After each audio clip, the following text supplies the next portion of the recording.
प्रेम से बोला शंकर भगवान की जय। हर हर महादेव, घर घर महादेव। गुरु भाई बहना, आज मैं एक कथा सुनाने जा रही हूँ। इस कथा को पूरा सुनिए, रह जानिए। गुरु भाई बहना, एक राजा थे और एक रानी थी। तो राजा साहब अपने रानी से बड़े प्यार करते थे और रानी का कोई संतान नहीं था। जब रानी का कोई संतान नहीं था, फिर भी रानी मन में दुखी रहती थी।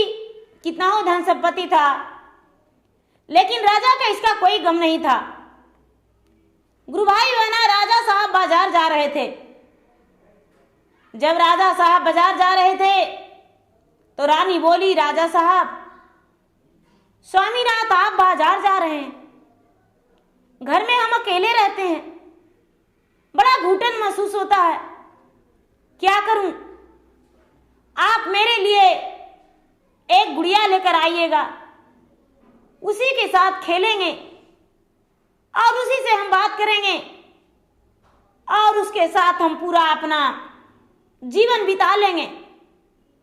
राजा कहने लगे, रानी साहब क्या बात करते हैं? आपके साथ तो कितने दासियां हैं, कितने नौकर हैं, मैं भी पूरा रात आपके साथ रहता हूं, आप एक गुड़िया से खेलेंगे? बोले, महाराज आप गुड़िया ले तो आइए। राजा बाजार गए तो एक बढ़ई था, वो लकड़ी का गुड़िया बनाया था, लकड़ी का गुड़िया बनाया था। उसके पास गए राजा और जाके बढ़ई के पास बोले कि भैया गुड़िया का कितना कीमत है?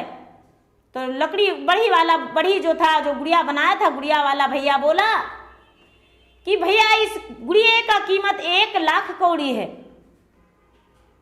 बोले, अरे 1 से 2 कौड़ी में तो मिलता है गुड़िया, और तुम्हारा गुड़िया में क्या करामत है जो तेरा गुड़िया 1,00,000 कौड़ी में बिकेगा? बोले, भैया राजा साहब आप तो राजा हैं, एक गुड़िया दिन में बोलेगा और रात में सोएगा, वो गुड़िया है। राजा खरीद लिए और राजा खरीद कर ले आए। गुरु भाई बहना लाकर अपने पत्नी को दे दिए, पत्नी को दे दिए और पत्नी को दिए तो गुड़िया के साथ बेचारी खेलती थी और गुड़िया के साथ बात करती थी और गुड़िया के साथ रहती थी, पूरा दिन बिताती थी रात में राजा के साथ। लेकिन गुड़िया की एंट्री होते ही रानी गर्भवती हो गई। गुरु भाई बहना, जब रानी गर्भवती हो गई तो राजा को पता चला तो राजा बड़े खुशी हुए और पूरा अपने राज में आमंत्रण किए,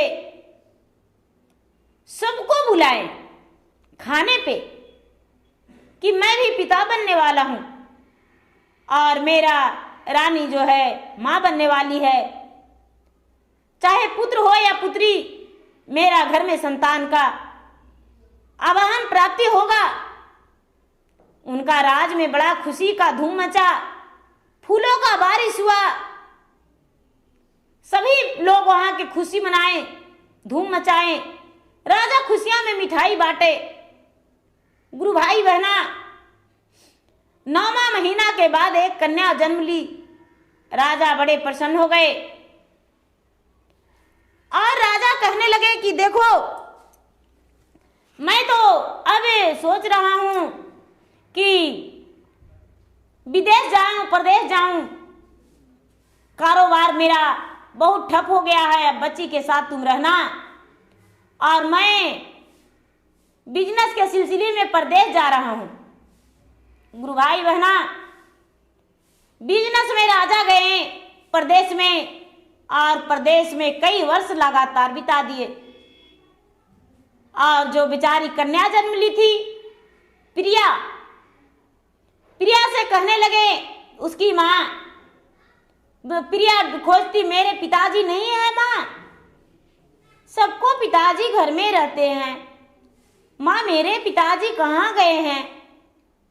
प्रिया के माँ बोलती थी, बेटी तुम्हारे पिताजी तुम्हारे लिए महंगे महंगे कपड़े लाने गए हैं, तुम्हारे लिए सारा सामग्री खिलौने लाने गए हैं। गुरु भाई बहना ये बात सुनकर और प्रिया चुप हो जाती थी। अब प्रिया का कई वर्ष हो गया गुरु भाई बहना, और राजा जो थे, राजा प्रदेश जाकर एक राजकुमारी से प्यार कर लिए और उससे शादी कर लिए। गुरु भाई बहना उससे शादी कर लिए, और शादी कर लेने के बाद कई वर्ष के बाद आए अपना घर, तो पूरा गांव में हाहाकार मच गया कि राजा साहब आ रहे हैं, राजा साहब आ रहे हैं। लेकिन राजा साहब एक दुल्हनिया लेकर आ रहे हैं। गुरु भाई बहना ये सब प्रजा को अच्छा नहीं लगा, लेकिन अब रानी क्या करती। रानी बोली, कोई बात नहीं, हम किसी तरह से भी अपना जीवन व्यतीत कर लेंगे। राजा ब्याह करके ले आउटे हैं तो कोई बात नहीं। गुरु भाई बहना जो राजा साहब ब्याह करके लाए थे, जो राजा साहब की नई रानी थी, वो जादूगरनी थी। वो राजा से विवाह नहीं की थी, राजा के धन संपत्ति से विवाह की थी, क्योंकि राजा बहुत बड़े राजा थे। अब तो गुरु भाई बहना उसका मन में यही ख्याल था कि राजा को भी मार देंगे और राजा के राज पे जाके हक जता लेंगे। लेकिन राजा के घर में आई तो देखती है कि अरे राजा के घर में तो एक बच्ची और एक इनकी पत्नी पहले से है। राजा को तो मारने का बन ही नहीं रहा था। एक दिन का बात है गुरु भाई बहना, राजा चले गए अपने बिजनेस पे, धंधे पे, और नई रानी ने एक नागिन बन गई, और नागिन बन के और दूसरी रानी को डांस ली।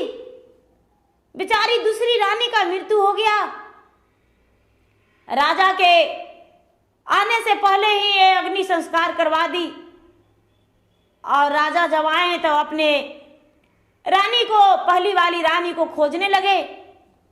जो लड़की थी प्रिया कहती है कि पिताजी आप नहीं जानते, मेरी जो माँ थी, माँ का पता नहीं क्या हो गया था, मेरी माँ आंख मूंद ली और लोगों ने जाकर उसे आग पे सुलाकर, लकड़ी पे सुलाकर आग लगा दिए और मेरी माँ जल गई। गुरु भाई बहना उसका जो जीवन था वो उसी काठ की गुड़िया में घुस गई।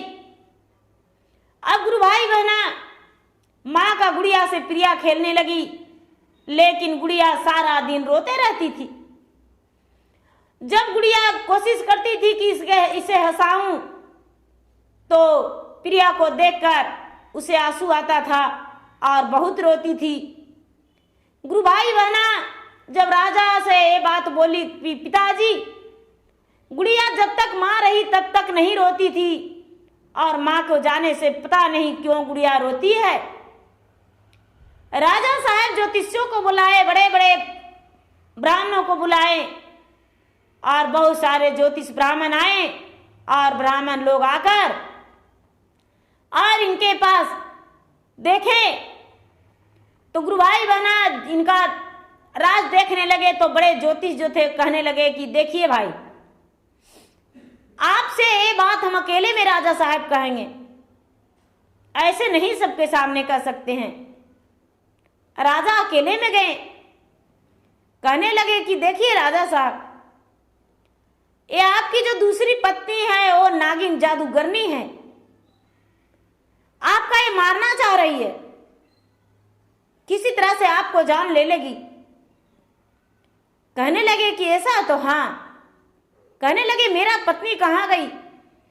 तो आपका पत्नी का प्राण आपके पास एक गुड़िया है, उसी गुड़िया में है, और गुड़िया जो रोती है अपने बेटी का मुख देखकर। गुरु भाई बहना उस दिन से राजा ने क्या किए कि सुंदर सुंदर साड़ी गुड़िया को पहना दिए, और साड़ी पहना के और अपना कक्ष में रखने लगे। और गुरु भाई बहना तरकीबें सोचने लगे कि ये जादूगरनी का कब मैं मार दूं। गुरु भाई बहना, एक बार राजा बोले कि तुम्हारे मायका से न्योता आया है, तुम्हारे भाई का विवाह है। कहने लगे कि ठीक है चलिए। गुरु भाई बहना वो जादूगरनी को साथ में ले लिए और जाने लगे। जाते जाते बीच में नदी पड़ता था और नदी में नाव लगता था, नाव पे पूरा पानी था और राजा साहब पानी का झिकोरा मारने लगे और कहने लगे बड़ा मस्ती लगता है खेलने में, तुम भी तो देखो। गुरु भाई बहना जब बीच नदी में पहुंची नाव, तो ये जो राजा थे, राजा झटके से अपना जादूगरनी पत्नी को उसी समुद्र में टेल दिए और उनका पत्नी जो थी, पत्नी गंगा में डूबकर दूसरी पत्नी मर गई। गुरु भाई बहना राजा जब लौटे वहां से उसको मारकर और लौटे, अपना घर आए, उनका क्रियाकर्मठ किए। उसके बाद शिव के मंदिर में गए और मंदिर में जाकर कहते हैं कि हे भगवान, मैं तो आपका सत्य का पुजारी था और मेरा पत्नी भी प्रतिदिन पूजा करती थी, लेकिन मेरी मति मारी गई थी कि जो कि मैं उस लड़की से ब्याह कर लिया जो जादूगरनी थी। हे भगवान, हे प्रभु, हे महादेव, मेरा पत्नी को फिर से मेरे घर में जगह दे दीजिए। गुरु भाई बहना महात्मा भोलेनाथ प्रकट हो गए और प्रकट होकर उसी गुड़िया को छू दिए और गुड़िया को कहते हैं कि हे मेरा शिष्य सत्य के हो तो अपने राजा के अर्धांगिनी बनकर खड़ी हो जाओ। गुरु भाई बहना ओ गुड़िया एक सुंदर सी नारी बन गई और राजा के साथ हाथ जोड़ के खड़ी होकर कहती है भगवान को, हे भगवान भोलेनाथ, आपका बहुत बहुत धन्यवाद, मैंने मरकर भी जी गया और आपका जो भी पुजारी है वो कभी दुखी नहीं रह सकता है। हे भगवान, हे महाराज, आपका बहुत बहुत धन्यवाद। गुरु भाई बहना जो प्रिया बेटी थी वो माँ के गोद में लटक के कहने लगी कि माँ तू कहाँ थी, बार बार एक गुड़िया में छुपी थी और तुम क्यों नहीं आती, मेरे पास आती थी, आज पिताजी बुलाए तो तुम कैसे आ गई। गुरु भाई बहना वो जो गुड़िया थी वो भी सुंदर नारी बन गई और जो प्रिया थी उसका माँ का प्यार मिल गया और माँ भी मिल गई, राजा के अर्धांगिनी पत्नी मिल गई, भगवान भोलेनाथ की शिष्या वापस आ गई। तो गुरु भाई बहना लोग कहते हैं कि बरब्याही ब्रह्मचारी और दूसरा नारी जानमारी और तीसरा नारी तीनों लोक से बेकारी, तीनों लोक से चल जाते हैं। जो तीसरा नारी को, तीन नारी को रख रहे हैं, दूसरा तो जानमारी कर देती है।